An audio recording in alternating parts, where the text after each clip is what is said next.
Sweater चोर चुड़ैल। बसंतपुर अपने शीतलहरों और ऊनी कपड़ों के लिए आसपास के सभी गांव में जाना जाता था। जनवरी का महीना, कड़कड़ाके की ठंड के बीच बसंतपुर के लोग ठंड से बचने के उपाय लगातार करते रहते। कोई आग ताप कर तो कोई ऊन के मोटे मोटे कपड़े पहनकर। इसी बीच मोहन अपने परिवार के साथ अपने घर में आग ताप रहा होता है। इस बार तो हर बार से ज्यादा ठंड गिर रही है। बाबा रे, हाथ में महसूस ही नहीं हो रहा। मेरे हाथ तो बर्फ हो गए हैं। तभी रसोई से चंपा वहां आती है। खाना तैयार हो गया है, चलिए सब खा लेते हैं। अरे चंपा, स्वेटर क्यों नहीं पहना तुमने? ठंड लग जाएगी ना तुम्हें। काम करते वक्त गर्मी सी लगी तो एक बार स्वेटर खोल लिया था। अभी जाकर पहन लेती हूँ, वरना ठंड की चपेट में आ गई तो फिर तो मैं गई। चंपा अपने कमरे में जाती है जहाँ उसने स्वेटर खोल कर रखा था, पर वहाँ स्वेटर होता ही नहीं। होती है तो दुर्गंध। हाय रे अम्मा, हमारा स्वेटर कहाँ चला गया? अरे दुर्गंध, बाप रे बाप, नाक के बाल ही चल जाए। सुनिए जी, हमारा स्वेटर नहीं मिल रहा। चंपा की आवाज सुनकर मोहन कमरे में आता है। अरे क्या हो गया चंपा? हमारा स्वेटर देखे हैं क्या आप? मिल ही नहीं रहा। ओहो, इतनी सी बात में इतना परेशान हो रही हो तुम? होगा यहीं कहीं पर। जाओ, जाके अलमारी से दूसरा स्वेटर निकाल के पहन लो, जाओ। चंपा जैसे ही अलमारी खोलती है, उसमें से सड़े मांस की बदबू आती है। अरे ये क्या भरकर रखा है तूने अलमारी में? इतनी दुर्गंध। चंपा अलमारी में देखती है, पर वहाँ भी कोई स्वेटर नहीं होता। स्वेटर कहाँ गए? किसने कर लिया स्वेटर चोरी? हे भगवान, अब मैं क्या पहनूं? जब तक कुछ मिल नहीं जाता तू रजाई ओढ़कर बैठ। मैं आता हूँ नया स्वेटर लेकर, ठीक है? मोहन अपने दोस्त के घर रात को स्वेटर लेने जाता है। अरे प्रेमदास, जरा बाहर तो आ, तेरी भाभी को स्वेटर चाहिए। अरे भाई, इतनी रात को स्वेटर चाहिए? अच्छा, माल तो है घर पर। रुक, मैं लेकर आता हूँ। मोहन जैसे ही कमरे में जाता है, बदबू से उसकी जान निकलने लग जाती है। वो जैसे तैसे कमरे में जाता है, पर अंदर एक भी स्वेटर नहीं होता। उसकी नजर खिड़की पर पड़ती है, जहाँ एक चुड़ैल स्वेटर को लेकर भाग रही थी। अरे मोहनवा, अरे अंदर आ जाओ भाई। अरे हम तो लुट गए, बर्बाद हो गए। अरे एक चुड़ैल मेरी आंखों के सामने मेरे स्वेटर सब ले गई। अब हम क्या करेंगे भाई? क्या मतलब? चंपा का स्वेटर भी चुड़ैल ले गई थी? हे भगवान! बसंतपुर गांव के लोगों पर चुड़ैल का साया मंडराने लगता है। लोग बहुत डर जाते हैं। सभी के घरों से स्वेटर ऐसे गायब हो रहे थे मानो जादू। अरे काम काज का तो भट्ठा बैठ गया है। स्वेटर बनाओ तो भी चुड़ैल चुरा कर ले जाएगी।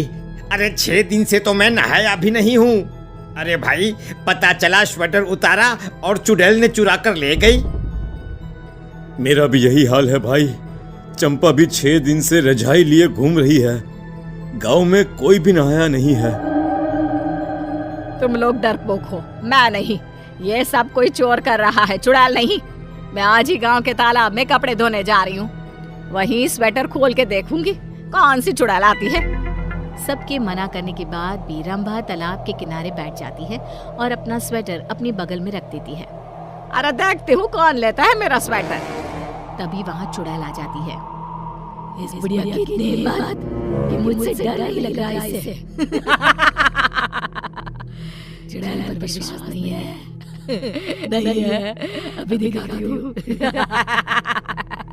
ले बुढ़िया, मैं आ गई। जिंदगी के 4 दिन तो बाकी है, वो भी नहीं रह गया।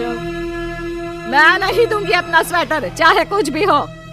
रंभा अपनी जिद पर अड़ी रहती है, जिसकी कीमत उसे अपनी जान देकर चुकानी पड़ती है। चुड़ैल रंभा को मारकर स्वेटर ले जाती है और रंभा की लाश को नदी में फेंक देती है।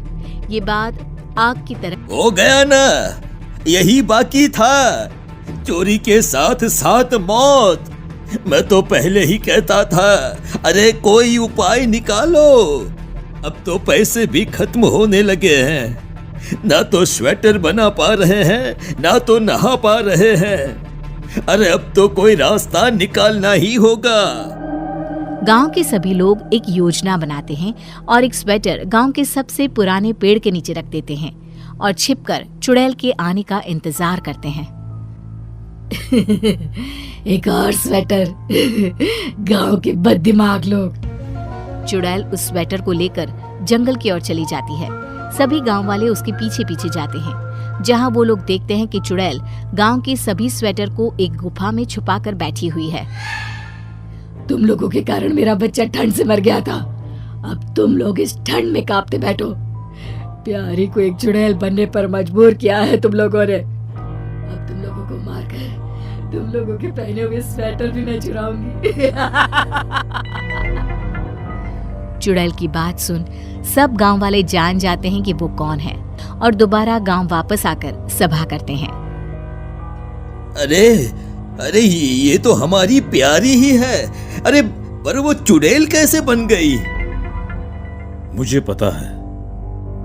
मोहन उन्हें प्यारी की सच्चाई बताता है, जिसके बाद गांव वाले प्लान बनाकर एक बार फिर जंगल की उस गुफा में जाते हैं जहां चुड़ैल सब स्वेटर अपने साथ लिए बैठी होती है।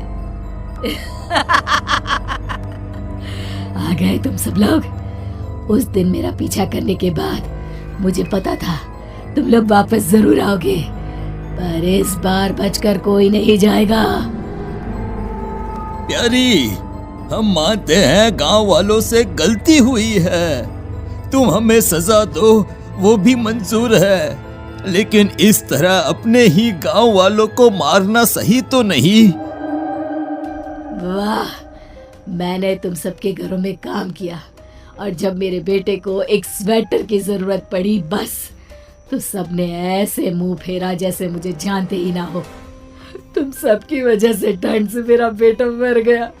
जिस गांव के सभी लोग स्वेटर पहनते हैं वहाँ मेरा बेटा ठंड से मर गया और अब मैं तुम सबको उसी ठंड से तड़पा तड़पा कर मारूंगी, तभी मेरे बेटे और मुझे शांति मिलेगी।